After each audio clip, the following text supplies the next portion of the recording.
Hello, viewers.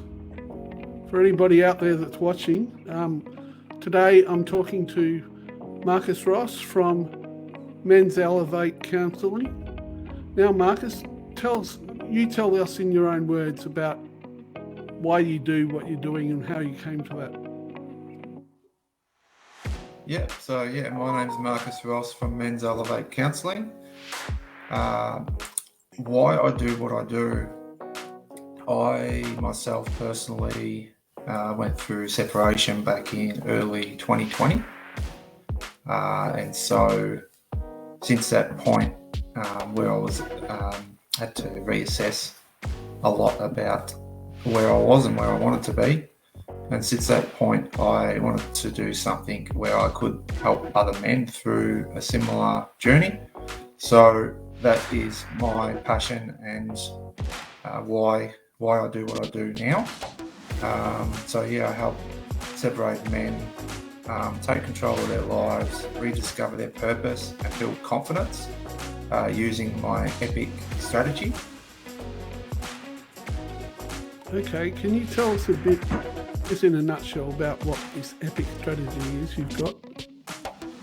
Absolutely, thanks Matthew. So my EPIC strategy is a framework I use when helping my clients. It's centered around the things that helped me the most, like when I was on that journey of family separation. And what it is basically broken down into different areas. The E is for emotions. So that is for men, obviously being able to manage their emotions and obviously make decisions. So obviously it can be a very emotional time, but obviously we want to be making decisions based on logic rather than the feelings that we have. So that is the first step, and I felt like that was very important to myself and a lot of men in that situation. Purpose is the second thing that I feel like was really important to get clear on. So a sort of process obviously involved with that, but I feel like the important part of that is for us as men is getting clear on what our values are. And there was a couple of other important questions that I asked myself as well at that time, like what kind of man did I want to be? How did I want to show up? And another big one, which was really helped me to set up some goals, was, I asked myself, where would I like to be in 5 years' time? So that was part of rediscovering my purpose, which is what big part of what I help men with now. The I is for influencing others, because I feel as men we don't always realise how much influence we do have over our family and friends and the people around us. And by us showing up and communicating and acting in the right ways, then we can have really positive influence on the people around us, I find. And the C actually stands for credo, which is a bit of a different one, but that's actually referring to two different areas. The first area is our mindset. So what is our mindset or our attitude towards challenges and situations that we may face in our lives? Because I feel like the story and the way that we're actually thinking about the situation is a big part of the problem a lot of the time. So it's really questioning ourselves on that and exploring other perspectives and other ways of thinking, so that we can empower ourselves moving forward. And the second part of credo is internal motivation. So when I talk about that, obviously talking about once we start to make some of these changes and replace some of these habits or patterns that we find may not be serving us any longer. How do we reinforce that so that we can, continue on that path and have the discipline and everything to continue moving and striving forwards. So basically, our own self motivation to continue on that journey, because it's easy to do those things when the path is easy, but when we face challenges and difficulties along the way, that's a big test of character for us. And how can we push forward and then be able to maintain those changes, which obviously gives a lot of happiness and fulfillment in the end as well. I suppose these are things that you are applying to your journey along the way as well as you go, and that you be on a personal journey yourself as you are working with your clients.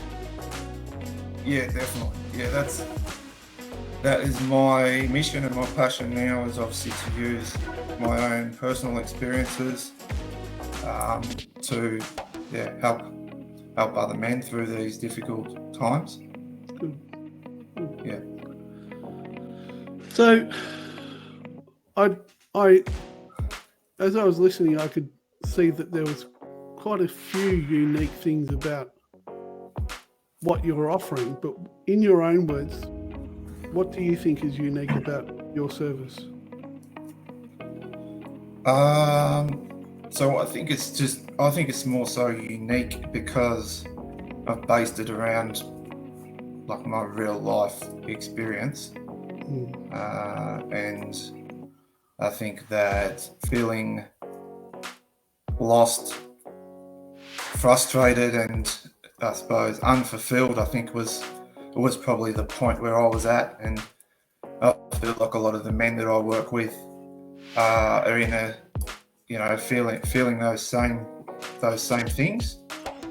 Obviously it is individual with every client. Obviously has everybody has their own story, but I do feel like that is a very common thread amongst a lot of the men that do reach out, which feeling those things in their life. And I guess I was able to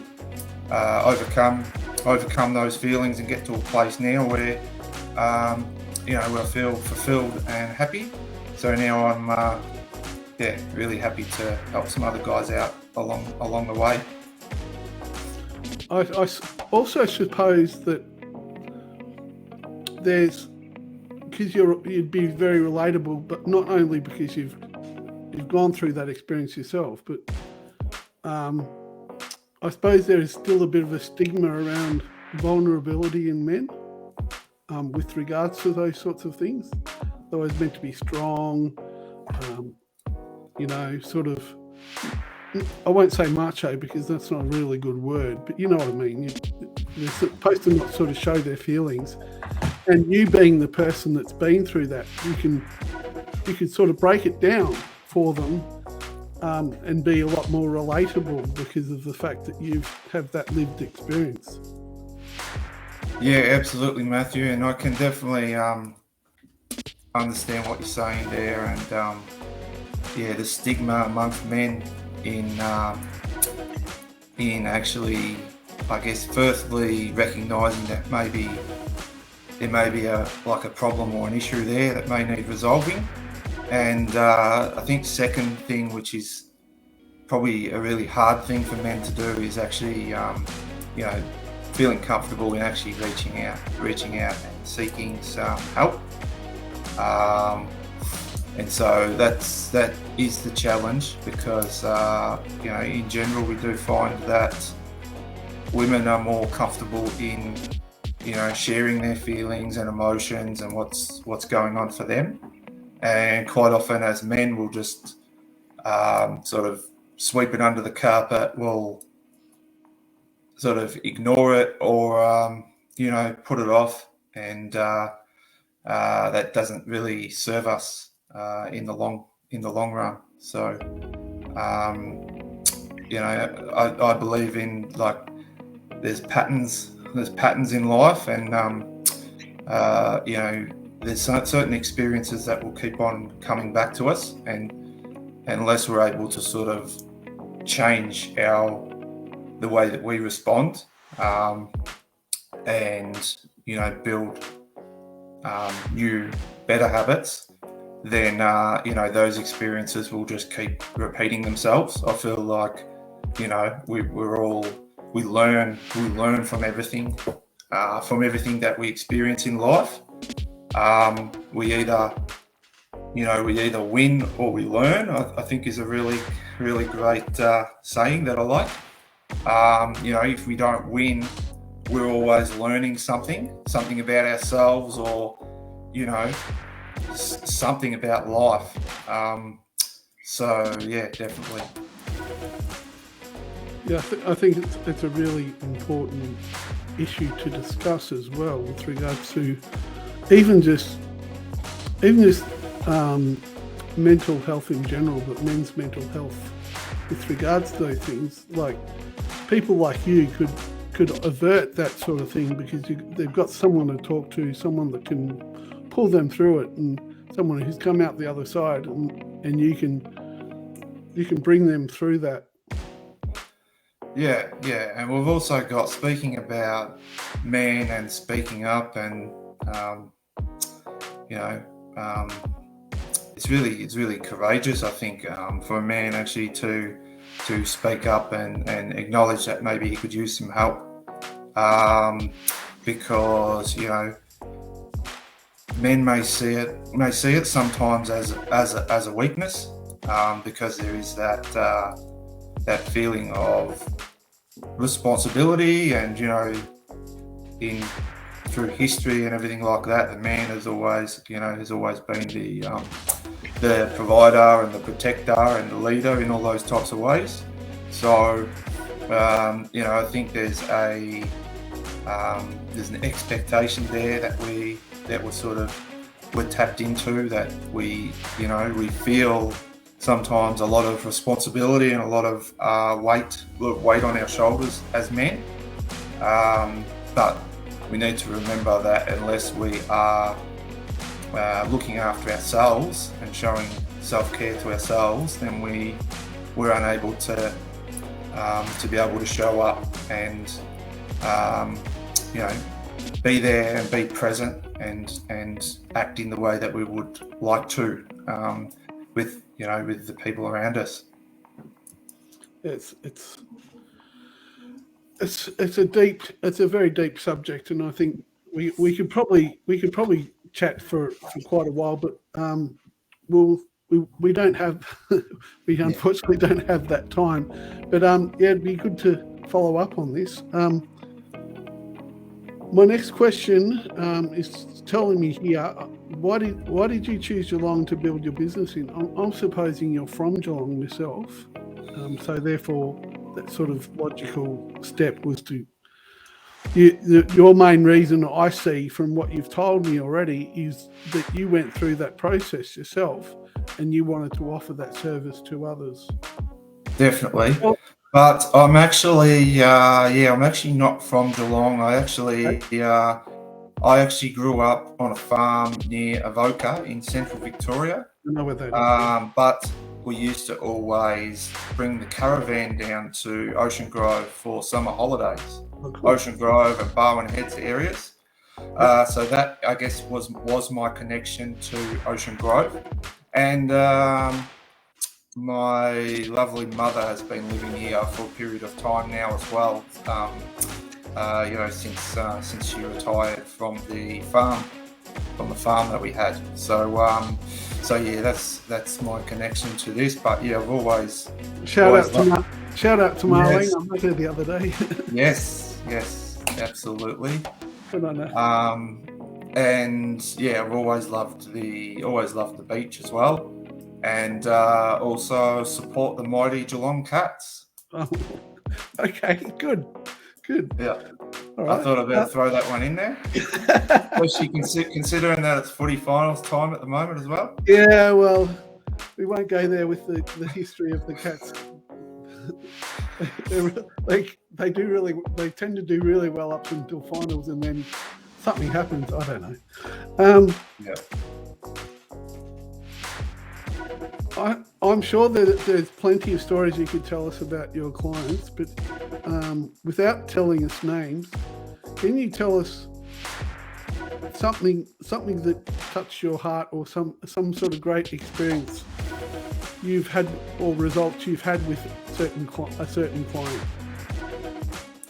Yeah, I think for this question, obviously, I need to be a little bit careful with my responsibility to obviously privacy, confidentiality, and all that. Give But us yeah, exactly, something general. So, but yeah, every client obviously has unique situations and challenges. But as I did mention before, I do feel like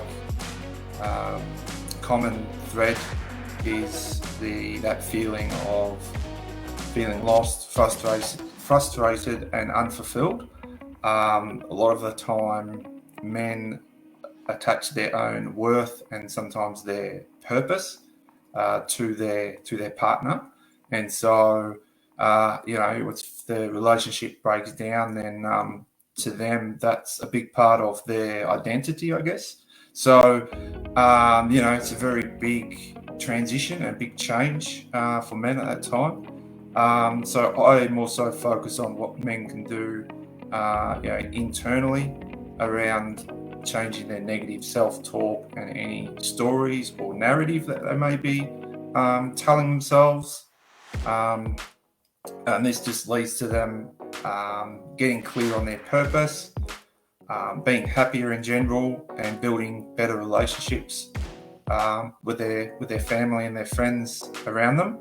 But yeah, it is really rewarding and fulfilling to see. Like, there's one guy in particular that I can think of who was right in the midst of that separation phase when he first came to see me, and we were able to go through the process of him getting clear on his values, finding purpose. There was a lot of stuff going on between him and his ex-partner, so it was he was able to set up some clear boundaries and around communication and things like that, so that things weren't as chaotic for him, and he could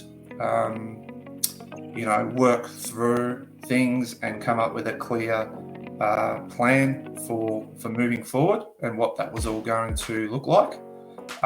When he first came to see me, he really had no clue as to what was going on, because there was a lot of uncertainty there as far as what the plan was in regards to both himself and obviously his ex-partner moving forward.